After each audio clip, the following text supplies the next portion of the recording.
راه داكشي باش كيفوتوكم العيالات غير حافظين المسطره كيفاش غادا كيخدموا بالوراق. العيالات عارفين فين يدخلوا وفين يخرجوا في المحاكم.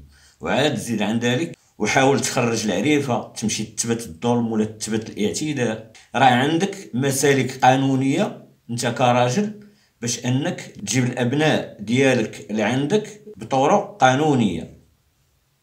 يعني انت اخوان السلام عليكم، معكم الريد بيلي. كنتي كتشوفني اول مره ضغط على الاشتراك وفعل معك الجرس حتى هو باش كيوصلك كل جديد. الاخوان اللي في مشاكل مع الزوجات ديالهم او الطليقات ديالهم حول الابناء، وكتحاول المطلقه ديالك او الزوجه ديالك تنتقم منك او تغرر بك من طرف الابناء ديالك، تبقى تهددك غنضربهم غندير ليهم غنفعلهم، سجل المكالمه.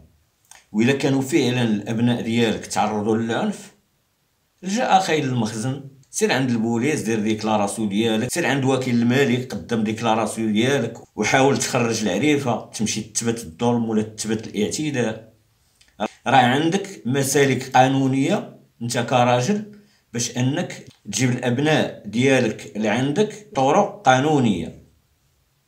يعني انت تتبع غير المسطره. راه داكشي باش كيفوتوكم العيالات غير حافظين المسطره كيفاش غادا كيخدموا بالوراق. العيالات عارفين فين يدخلوا وفين يخرجوا في المحاكم. وعاد زيد عن ذلك كيعاونوهم الناس، مادام مرا كلشي كيعاونها، كتمشي للمحكمه كيفقهوها لكلشي، كتعامل بالوراق. داكشي علاش كتكسبك انت كراجل، لانك انت ما كتبعش المسائل القانونيه ديالك. حاولوا تتبعوا المسائل قانونيا باش نتوما تاخذوا الحقوق ديالكم. راه القانون راه منصف، راه غير الاغلبيه ديال الرجال ما كيتبعوش المسطره كما يجب، والقانون كيعرف غير الوراق والاثباتات.